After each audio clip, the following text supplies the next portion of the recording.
Good evening. The makers of the new Rinso bring you the Amos and Andy Show with their guest tonight, Peter Lorre.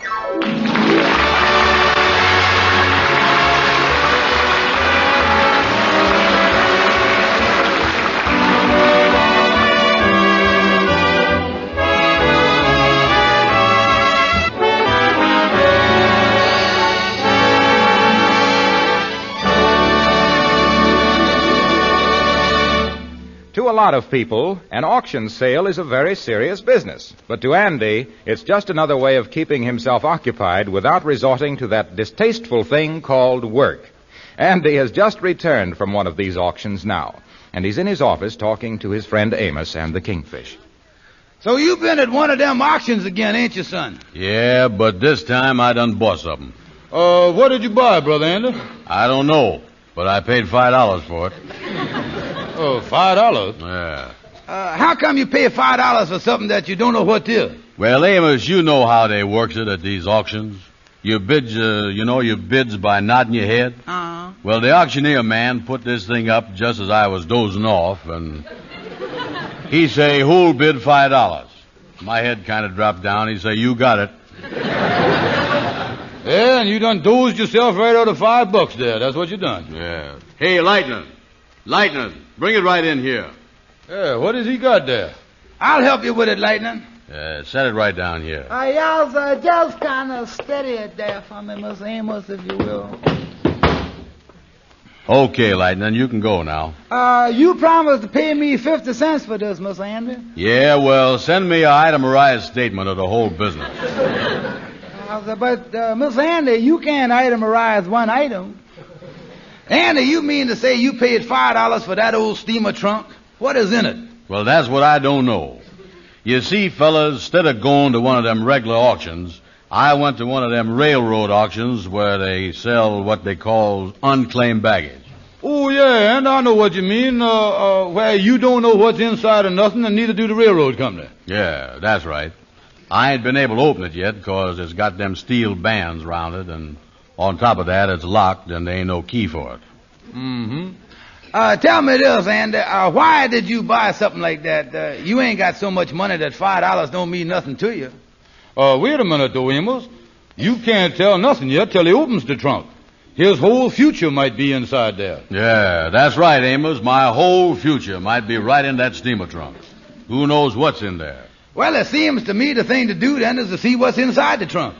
Well, I don't know how we're going to get them steel bands off there and all that. I ain't got no tools for it. Wait a minute, here. How about taking the thing over to Fluky Harris's basement? He got a laboratory down there, you know, and he's an inventor, and he can most likely invent a way to open the trunk. Yeah, come on, Kingfish. We'll carry it over there. Lightning, you stay here in the office and hold down the fort. Yes, sir, Miss Andy. Because I'm going to be busy with this thing for a while, so if anybody comes in with any business deals or anything, why, Lightning, you tell them that you don't know where I is.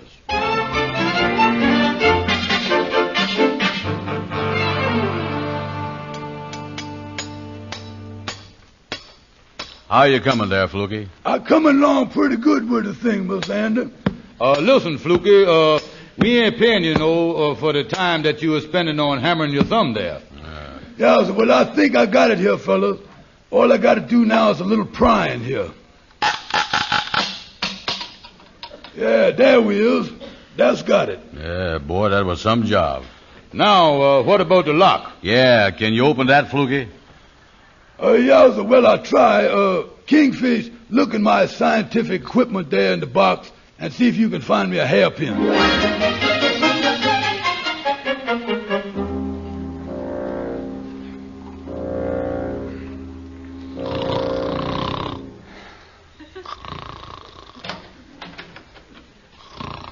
Oh, please pardon me. I say, please pardon me. Yes, sir. Yes, sir, yes. Is this Mr. Brown's office? Yes, sir. Did you want to see somebody? Oh, I'm so sorry to have awakened you. Oh, that's all right. I was going to wake up later anyhow. Is this Mr. Andrew Brown's office? Yes, sir, yes, sir. This is his office, but he ain't here right now. My name is Peter Lorre. I didn't get the name. What is it again? Well, it's unimportant, but I would like to see Mr. Brown about a steamer trunk. One that has metal bands around it. Well, he wouldn't be interested in that, I'm sure, because he bought one just like that this morning. I said, he don't want it. Yes, that's the one I wish to see him about. Yeah, well, I don't think he'd be interested in selling it neither, because I hear him say that his whole future lies in that trunk. And it so happens that my whole future lies in that trunk, too. There sure is a lot of futures in there, ain't it? Do you know where I can find Mr. Brown? No, sir, I don't know where you can find. Miss Brown left here a while ago with the trunk to see if he could get them bands off it and see what was in the thing. Young man, that trunk must not be opened. And for the safety of all concerned, it would pay you to find Mr. Brown. Oh, please pardon me, but I cannot stress too strongly the importance of finding him at once. And when you find him, I would suggest that you tell him that it would be advisable, and I'm willing to...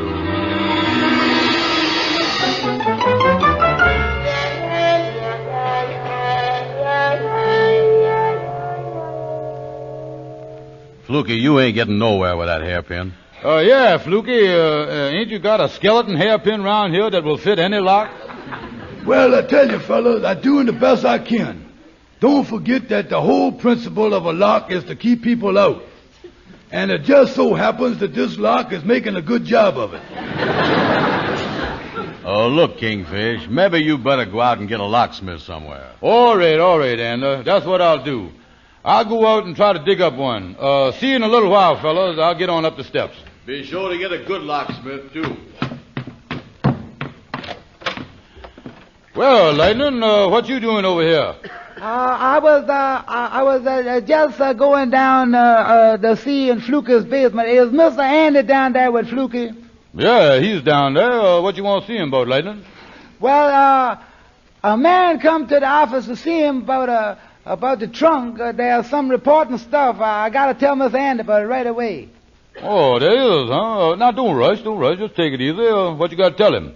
Well, the man said that the trunk belonged to him, and he'd been away for a long time, and he went down to the railroad station to claim it, and he found out that Mr. Andy done bought it at auction, and he said that he'll give Mr. Andy $50 for the trunk, and Mr. Andy must not open up the trunk or he won't give him nothing. And he give me his address where Mr. Andy can take the trunk tonight and get $50, and I guess that's all he say. Well, sure is interesting, Lightning. Want to give Andy $50 for the trunk, huh? What is the man's name and address?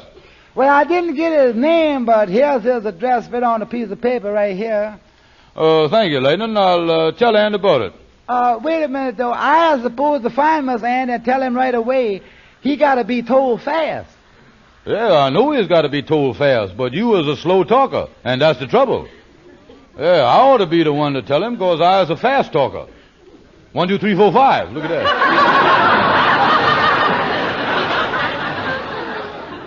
Yeah, I can rattle that stuff off. I really rattles it off. Yes, sir. That sure was fast, all right. Oh, yeah. Oh, I can talk even faster than that. But wouldn't be no point to it. You see, Leighton, I can talk 178 words a minute, but Andy can only listen 112. Well, I sure would like to tell him myself. No, Leighton, no. Don't do that. Listen, I got a better idea. Let me copy this down, that address there. I'll copy this down here, this address that you give me here, you see. Now, here, you take it, too. Here it is. Now, you go to the man's place here and tell the man that Andy will be up with the trunk tonight unopened. All right, Brother Kingfish. I'll tell the man.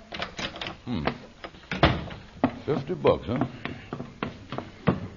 Well, boys, no luck. Just down to the drugstore, phoned 5 locksmiths, couldn't find none of them in nowhere. Oh, no luck, huh? That's great. Say, Andy, I wonder if you'd mind going up the steps with me. I want to talk to you private and confidential and under your hat. Yeah. Just take a second or two. Yeah, well, I don't mind. Excuse us, Fluky, will you? Oh, yes, sir, that's all right. I'll just put her around here in the basement and invent something. Now, I'll be here when y'all come back. What you want to speak to me about, Kingfish? Well, now, Andy, we has always been partners in just about everything. But about this trunk deal, frankly, old pal, I kind of feel left out of things. Yes, huh? Yeah, I don't have that partnership feeling that we usually has together. Now, why don't you let me put up $2.50, Andy, and let me buy half interest in this thing with you? Well, if you really want... It's a deal. Now, look here. We'll draw up the agreement right now. Now, I got a fountain pen right here. Here's some paper on this table right here. Sit down over here. Come over here and sit down. Come over here. Yeah, do that. Yeah, now sit right down. Now, of course, we want to make this thing legal. Oh, yeah, sure, we got to do that. Yeah, I'll just write at the top of the paper here, State of New York, November the 5th, 1943. Do that sound legal so far? Yeah, that's, we is within the law there. Hey, what is you making all them lines on the paper there for? Just drawing some lines on there. Now, there we is. Now, at the top of the contract, for the first inch, we'll do that party of the first part stuff. Check. Then we'll take the next 2 inches for the ipso factors and the null and voids and all them things. And another 2 inches for the extra clauses and the loopholes. Now, let me see here. Well, that leaves us about 3 inches for the sealing wax and the ribbon. Yeah, that'll make a nice-looking contract, all right. Yeah, you're right. Something to be proud of. Now, let's start writing the thing here. I say here at the beginning of it, I, George Stevens, being the party of the first part. Wait a minute. I ain't playing no second party and no party and no first part. Well, Andy, I gotta be the party of the first part. Hold it right there. I is going to be the party of the first part. You will? Yeah, I is. Now, wait a minute here.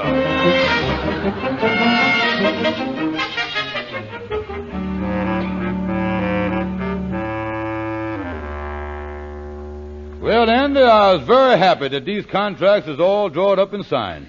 Yeah, read me that stuff up in the beginning again, will you, Kingfish? Oh, yeah, start of the contract. Say here, Andrew H. Brown and George Stevens both being party of the first part. That's what you mean? Yeah, that's what I wanted to hear right there. All right, Andy, now look here. I'll give you $2.50. Here you is. Now, here is your signed copy, and here is mine. Okay.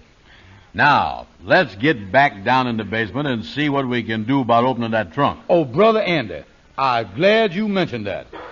Partner, dear, there's something I forgot to tell you.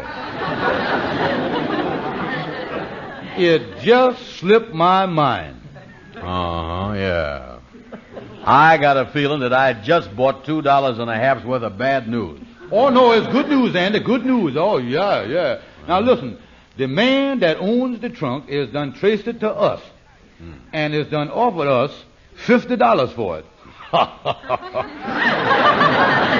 Funny how those things like that can slip my mind. Yeah, it is. Kept right on slipping, too, till after the contract was signed. Kingfish, you done pulled a fast one on me. Oh, now, Brother Andy, don't say that to me. Don't hurt my feelings. Oh, you know how senseless I is. Just tell me, how can a partnership last when one partner talks to another one that way? And on top of that, you ain't never gonna regret this, Andy, because I'm gonna tell you something.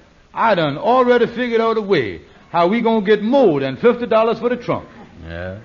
Let me ask you one question, Kingfish. What is it, partner, dear? How come that you remembered all this when I say something about opening that trunk? Oh, there's another thing that I want to tell you. The man will only give us the money if he gets the trunk back unopened. Unopened. That's a funny thing, ain't it? Now listen to your partner. Look here.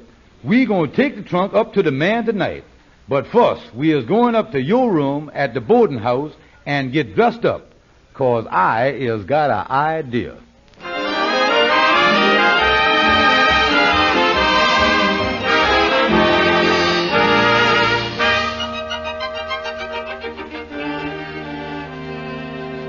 The Kingfish and Andy have dressed up in their best clothes and are now taking the trunk to the man's apartment. This is the apartment right here, Andy. Yeah, you know, I was getting kind of nervous. Now, just calm yourself, Andy. There's nothing to be worried about. Lightning say that this man is such a nice, polite, sweet gentleman. Yeah, Lightning say that he would always say stuff like, if you don't mind and pardon me and I'm sorry to trouble you. Oh, boy, we really gonna push him around. Yeah, well, I'll ring the doorbell. Yeah, now remember, when we go in here and see him, act like we is rich men. Like $50 don't mean nothing to us. Okay, Kingfish, I got the idea. And try not to laugh when I start making a sucker out the guy. Yeah. Oh, good evening, gentlemen. Won't you come in? Oh, yeah. Get a hold of one end of the trunk there, will you, Andy? Yeah. Oh, you can put it right there, if you please. Won't you sit down? Oh, well, we can't stay too long. We're going to a big cafe. Each one of us is going to have a $2 supper with all the trimmings. And we always leave a big tip for them, too. Oh, yeah, we really kick money around. Yeah, we even check our hats with a hat check, yeah. Well, I'm sure our business won't take long. Oh, yeah, nice little apartment you got here. You don't mind if I smoke a big, expensive 25-cent cigar, do you? No, not at all. Yeah, this is a nice room you got here. Nice decorations you got on the wall there, too. Tell me this, mister. Is them real guns hanging up there? Well, they shoot bullets, if that is what you mean. Do you ever shoot one of them guns? Oh, occasionally. What'd you shoot at? Them targets with the round circles on them, a little bit of hole in the middle? No. I don't shoot at that kind of target. What do you do then? Stick tin cans on the fence and pop them off, that kind of stuff? No, I do not pop off cans. Then maybe go out and shoot birds, huh? No, I don't shoot birds. Birds have a right to live. No, yeah.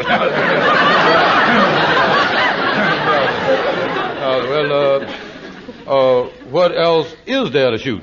Oh, there are things. Wait a minute. We is in the right place here, ain't we? I just want to ask you, mister, you is the sweet man, ain't you? The one to say please all the time, sorry to trouble you, and pardon me and all that stuff? You sure got a nice, comfortable place here, all right. I can see that you kind of take life easy, don't you, mister? Yes, I take life very easy. Yes, just one more question I want to ask you.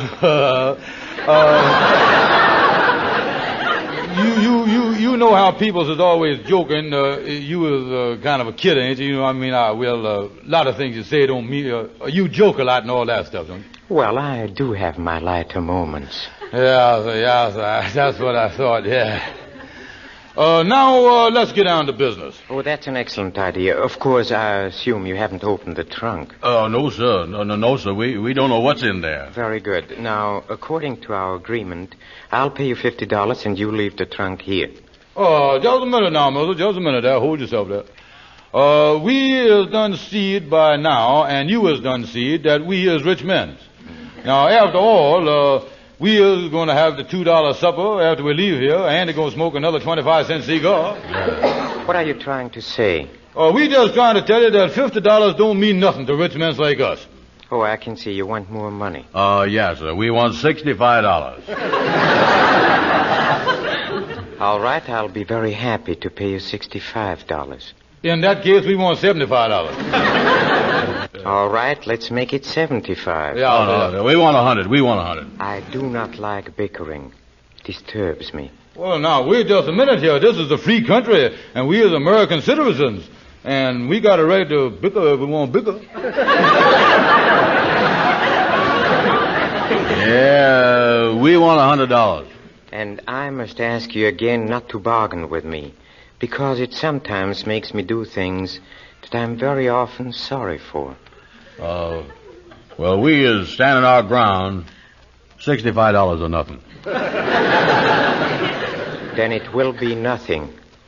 Brother Andy, I think we got a little ground to spare. We can back up there a little bit, yeah. Let's make it 50. Yeah. Well, that was our original agreement. Yeah. If you'll pardon me a moment, I'll get the money out of my desk here. Okay. Say, mister, You know, I got awful thirsty in the last 5 minutes. Can I get a drink of ice water around here? I'm kind of hot, too. Oh, you may go back in the kitchen and you'll find ice cubes in the icebox. Oh, yes, sir. Thank you a lot. Thank you a lot, sir.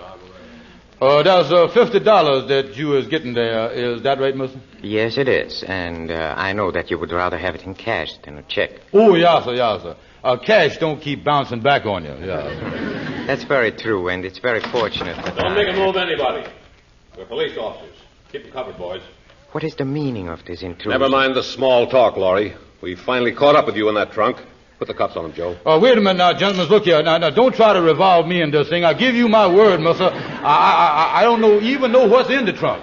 But we know. There's $200,000 worth of stolen negotiable securities in there. We knew it was in there the day it was checked at the depot. And we've been waiting a year and a half for the owner to claim it. Year and a half for a policeman? Very clever. When the trunk wasn't claimed, we let the auction go through, and we knew that the owner wouldn't be far away. Yeah, but mister, I was innocent. I tell you, I didn't know none of this stuff. I didn't even know what was in the trunk. We know that. Yeah, so that's the truth, mister. The way the things stand now, I got $2.50 invested in that trunk. Well, I guess you're just out $2.50. Excuse me a minute. I just want to go back in the kitchen. All right, come on, boys. Let's take a look around the room here before we get going.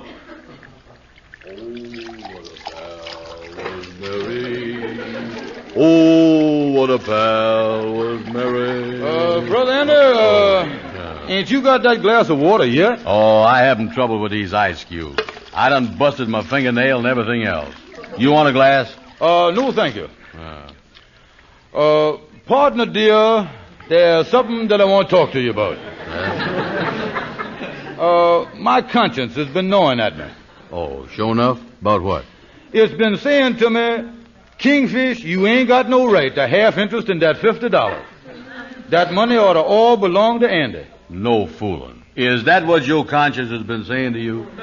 Yeah, Andy, sometime I do believe that my conscience thinks more of you than it do of me.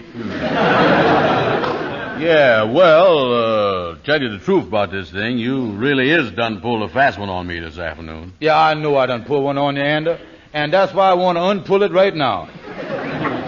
Here, I got my contract. Is you got your contract with you? Yeah, sure, I got it right here. Give me that. We'll tear them both up. Yeah, now, of course, you got to give me my $2.50 back so everything be level and even and all that stuff. We won't be fair about the thing, you know. Oh, sure, yeah. Well, I'll give you that right now. Here it is. There's 1, 2.5. Thanks, Andy. I feel a lot better now. Yeah, I do, too. I ain't even thirsty no more. Come on, let's get back in the parlor. Okay, ex-partner, dear. You come right on here. You know, Kingfish, you was a pretty good pal after all. I would say that you... hey, what is those cops doing in there? Where's they going with the man in the trunk? Brother Andy, I was glad you mentioned it. I forgot to tell you, it must have just slipped my mind.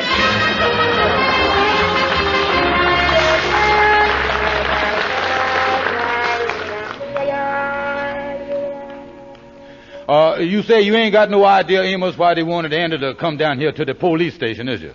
No, I ain't. They just told me to come down and told him to come, and he asked me to come with him, and they say for him to come down as fast as he could.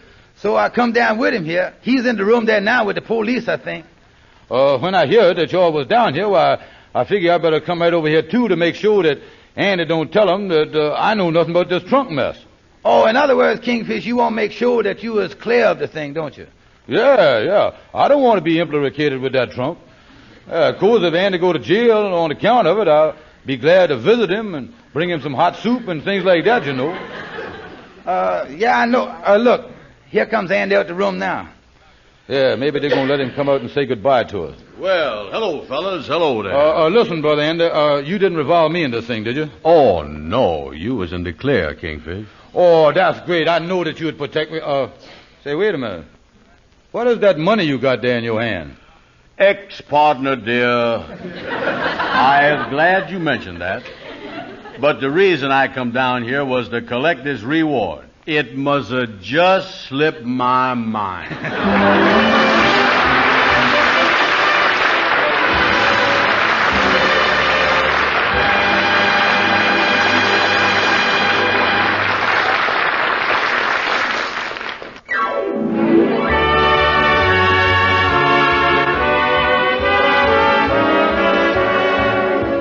Be sure to join us next Friday night at this same time when the makers of the new Rinso will again present the Amos and Andy Show, and at which time Amos and Andy will have as their guest Mr. Lionel Barrymore. Till then, this is Harlow Wilcox speaking for all of us, thanking Peter Lorre for appearing with us tonight, and bidding all of you a pleasant good night.